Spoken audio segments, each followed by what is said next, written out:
Détournement de fonds dans le secteur de l'EVA.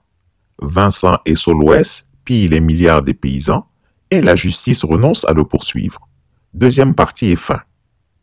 Dans la première partie de notre enquête, nous avions vu que le député, maire de Dabou, ministre-gouverneur du district des Lagunes, avait été inculpé pour un détournement de fonds de 3,8 milliards de francs CFA au détriment des planteurs d'EVA depuis la fin de l'année 2008.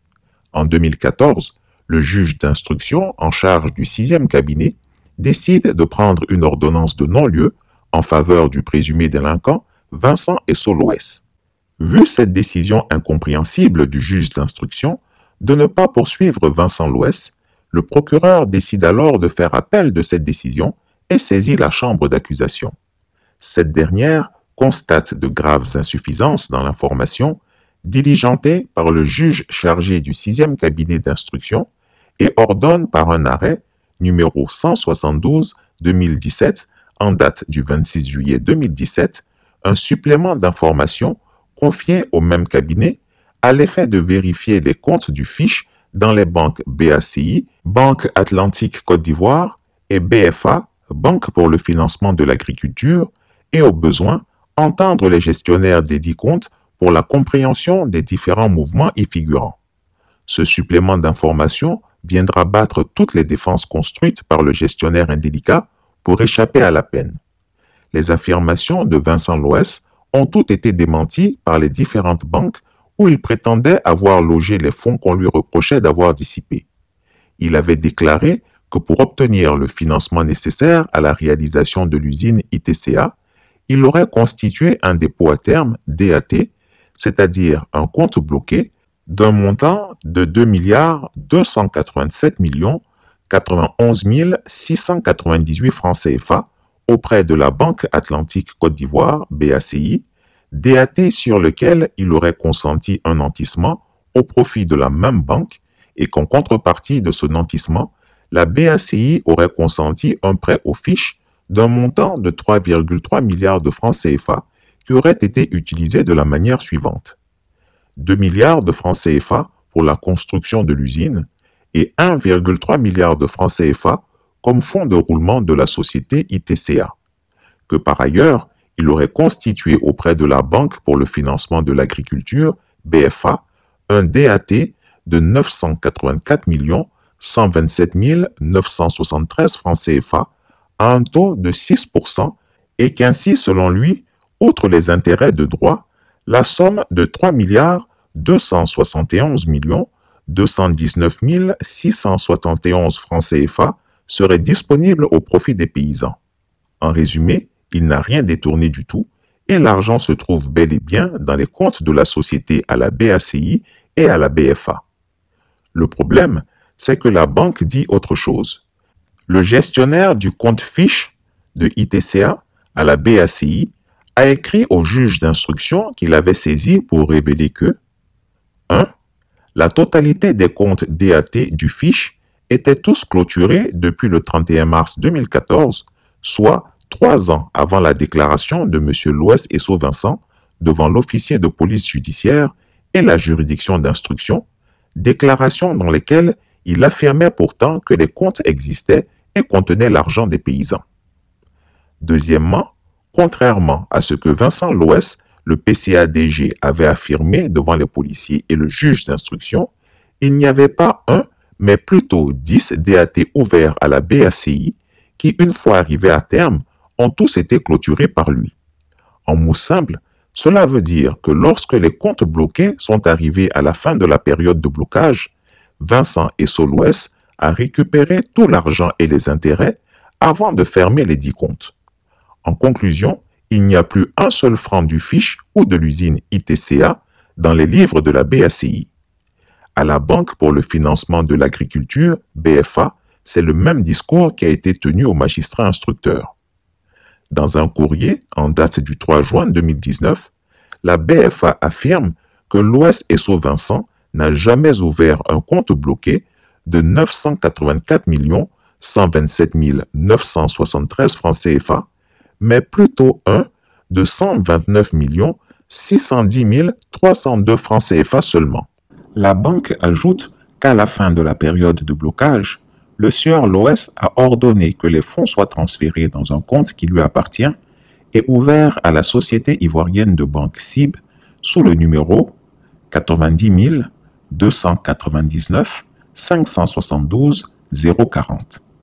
Christiapi vous informe que tous ces mouvements de fonds ont été faits à l'insu des paysans et jusqu'à ce jour, ils ignorent totalement où est parti l'argent qu'ils ont âprement cotisé et qui a été retiré des comptes du fiche ou de l'usine ITCA par Loès et Vincent. Ils comptaient donc sur la justice ivoirienne pour les éclairer sur ce point afin de prendre les mesures qui s'imposaient contre l'ancien gérant en cas de détournement avéré et incontestable. Contre toute attente, c'est là que notre justice va danser le ziglibiti. Après examen des nouveaux éléments apportés au dossier, la justice a décidé d'annuler purement et simplement tous les actes de procédure qui avaient été menés jusque-là. Autrement dit, les enquêtes réalisées par la police économique, les déclarations de l'intéressé devant l'officier de police judiciaire, qui avait été saisi par le procureur, les déclarations mensongères de l'intéressé devant le juge d'instruction, les courriers des banques qui le confondent, tout est considéré comme nul et non avenu. La raison, la chambre d'instruction, nouvelle appellation de la chambre d'accusation, décidait à juste titre, par effet combiné des articles 125, 139 et 207 du Code de procédure pénale, de la nullité de l'ensemble de la procédure d'instruction en s'appuyant sur le fait que ni le juge d'instruction ni son greffier n'ont apposé leur signature sur les différentes pages du procès verbal de première comparution.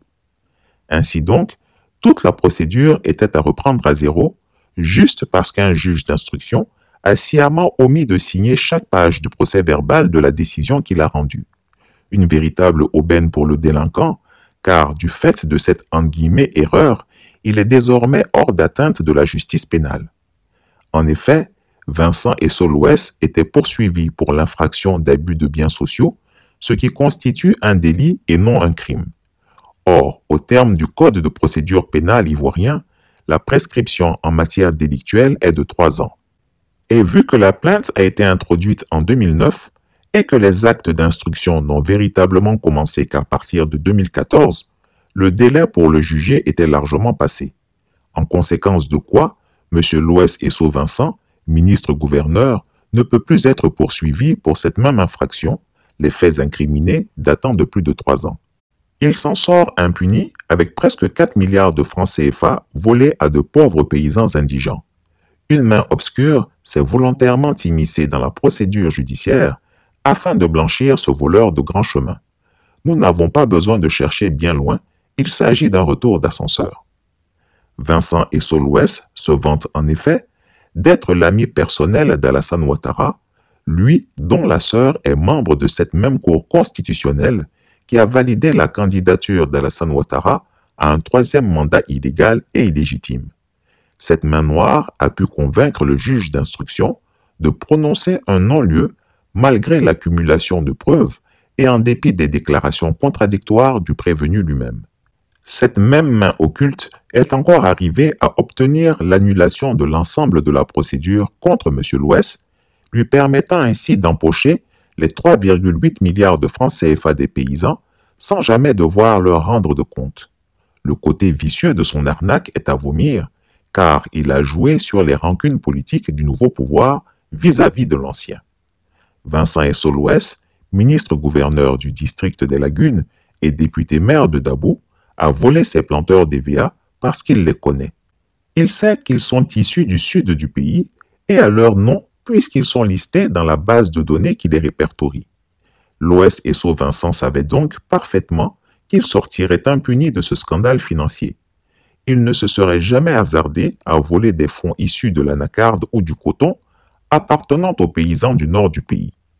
Comme l'expliquait si bien un paysan à Christiapi, « Mon frère, planteur d'EVA n'a plus bras long. » Malgré cela, comme pour le récompenser de toute cette malhonnêteté, Alassane Gaspard Dieudonné Ouattara alias le Chameau lui donne un fauteuil de ministre-gouverneur.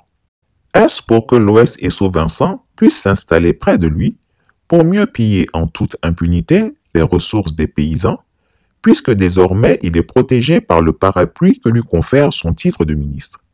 Est-ce pour cautionner le fait que le pouvoir d'Alassane Ouattara est gangréné par les détournements de fonds et la mauvaise gouvernance?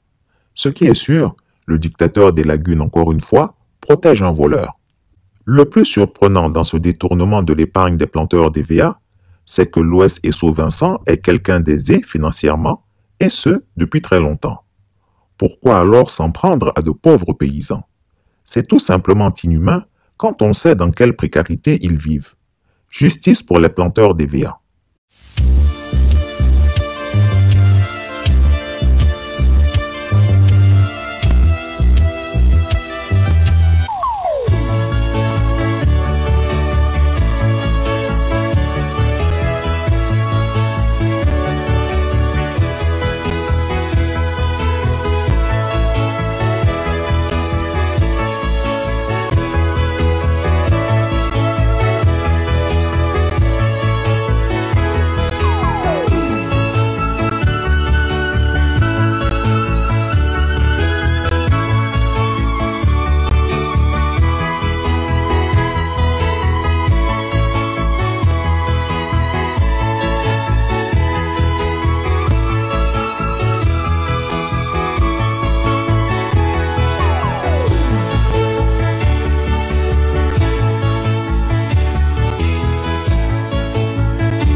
Le succès de ce pays repose sur l'agriculture.